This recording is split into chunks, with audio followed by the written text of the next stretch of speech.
Okay, we're getting ready to make the bottom of the rainbow barf cat scarf. So I have 2 legs started already. The first one I've already finished off. The second one I'm done with all my stitches but haven't finished off yet. So the next step is to chain 18. 1, 2, 3, 4, 5, 6, 7, 8,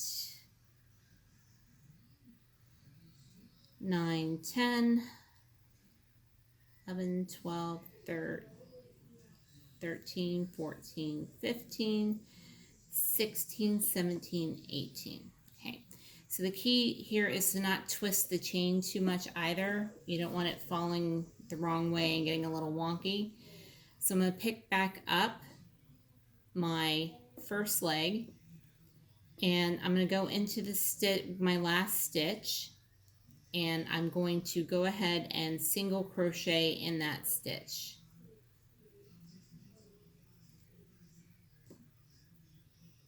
So I have the first leg over here and we have the middle 18 chains, and then I've done a single crochet in the other leg.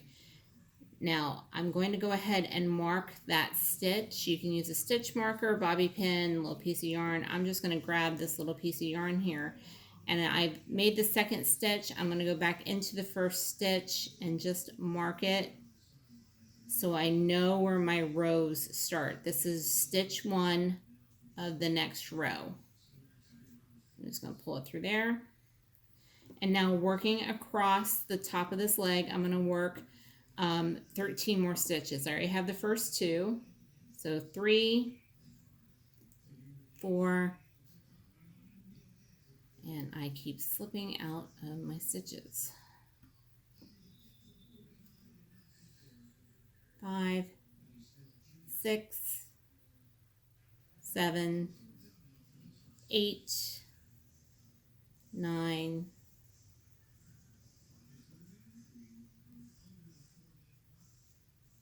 10, 11, 12, 13, 14, and 15. Okay. So now that's brought me around to the back where my chain is. So I'm going to pick up and you can see there's loops on your chain. So we're going to work in one loop on the first pass, and then when we come back around, we're going to work on the other loop. So now I'm going to just go into that first chain here. And remember, we chained 18, so we're going to do 18 single crochets across.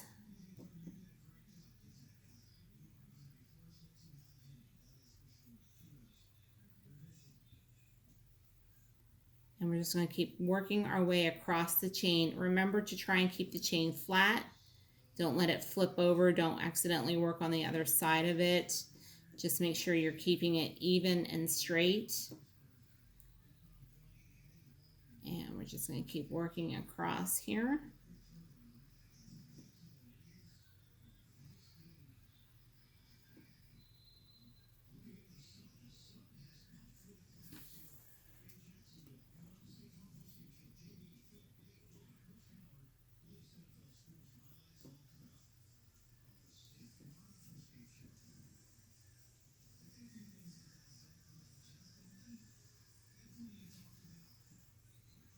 You can see that the chain kind of flipped over there. Just want to make sure you keep it flat.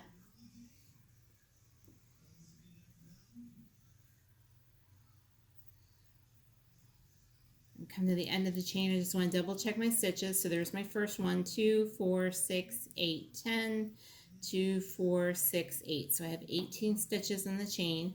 And so that's brought me right back here to this first stitch on my first leg. So I'm going to go right in there. And we're going to work 15 stitches around. 2, 3, 4, and I popped out. I'm holding my arms out. It's hard to do. 5, 6, 7, 8, 9, 10, 11, 12, 13, 14, 15. And now I'm back to the chain. And again, now I'm working on those remaining back loops.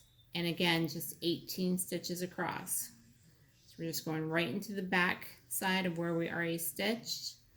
2, 3, and we're going to go 18 across again.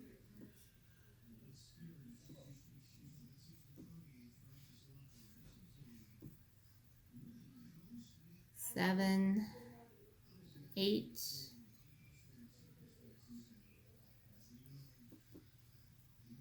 make sure it doesn't flip over on you.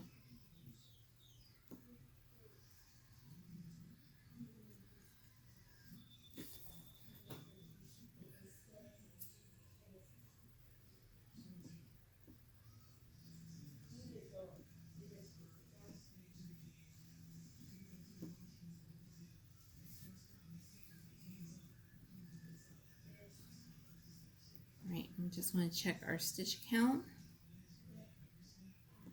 2, 4, 6, 8, 10, 12, 14, 16.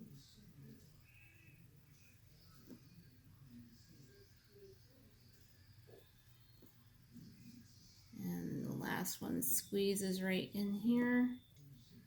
And so we're back at that first stitch we marked. So now we've joined the 2 legs and made the bottom part. So now you're just going to keep working in continuous spirals up until you have 31 rows. So this was row 8 that we just did.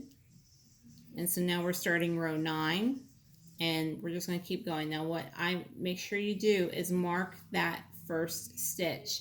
It's really important because it's going to come into play when we split for the mouth later.